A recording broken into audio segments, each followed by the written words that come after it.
actually. I've never thought of the absolute lowest point. I mean, it was obviously before TI8, and I think it was maybe in 2016. Maybe it was before I joined OG initially as a coach, because at that point, I had decided to quit Dota completely for good.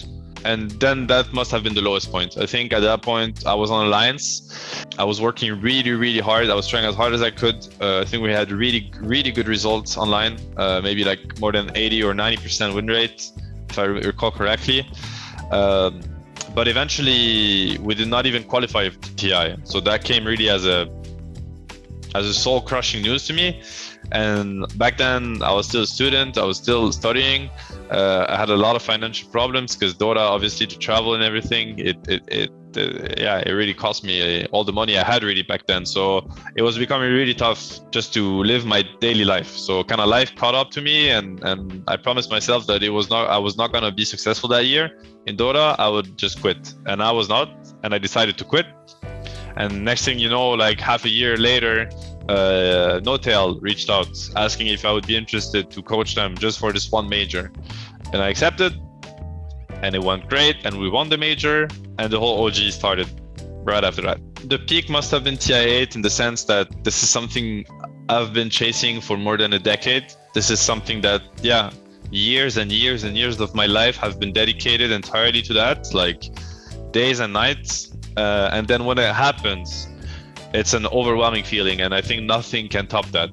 So that was definitely the peak. But TI9, in a way, was a bigger achievement.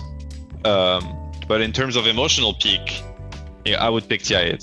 TI9 was a bigger achievement because winning as favorite is much harder. Winning again when everybody expects you, when everybody had their eyes on you for an entire year, because of what you have to deal with yourself internally, like, I mean, as competitors, finding the same level of motivation, not kind of resting on your laurels, not getting distracted by everything that comes with that amount of like recognition and public recognition. It's a lot of challenges that you have to handle, and the competition only gets tougher because everybody tries much harder when they want to beat you, because if they beat you, that's the closest they can get to winning TI themselves, because you beat the winners, then it's a real proof of the fact that you can become the winners yourself. Yeah, winning TI9 was a much bigger achievement, and I mean, it's been 4 years now, and we're still the only players to have won it twice, which is kind of crazy, and let alone back to back.